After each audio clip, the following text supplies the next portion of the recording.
I think it's very important that the medical community try to understand the theories behind the Buteyko method and the far-reaching effects that this could have on the health of the general population.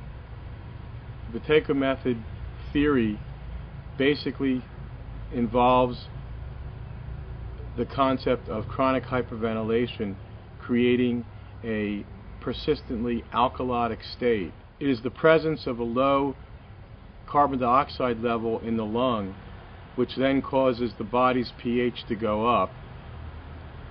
Because of this change in pH, the body's response is to go into bronchospasm to hold on to carbon dioxide and thus bring the pH back to normal.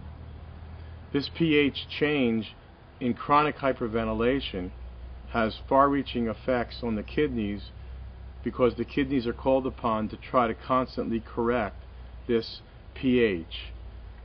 By creating a chronic hyperventilation state, which most people don't even realize they are doing, the body's pH is constantly too high, and therefore the kidneys are asked to excrete extra bicarbonate and obligatorily excrete essential vitamins and nutrients, particularly zinc, magnesium, and phosphorus. The depletion of phosphorus levels in the body and the effects on ATP and energy generation then causes a chronic decrease in the body's ability to function, particularly within the immune system.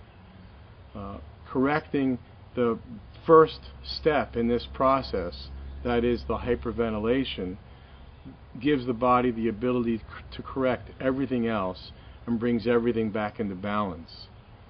The concept that hyperventilation could be the basis and etiological cause of diseases such as chronic immune disease, hypertension, chronic fatigue syndrome, dementia, chronic renal disease, early heart disease, and asthma is a radical concept. That is why I feel that this is as dramatically important as Einstein's discovery of relativity. This requires us as physicians to change entirely the way we look at the cause and etiology of multiple diseases.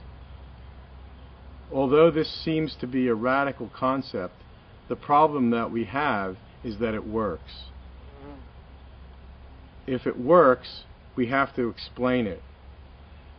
That's what Einstein faced. He proved that relativity was real, and then the scientific community had to explain why. I think this is our challenge as physicians. We have to open our minds and accept the fact that the way we think about certain basic disease concepts may not be accurate. Although this is very simple, it's extremely complicated. It's complicated because it asks us to think about things differently. I know this is a difficult thing for most physicians to do, but I myself believe very strongly that this is the basis of many multiple chronic diseases.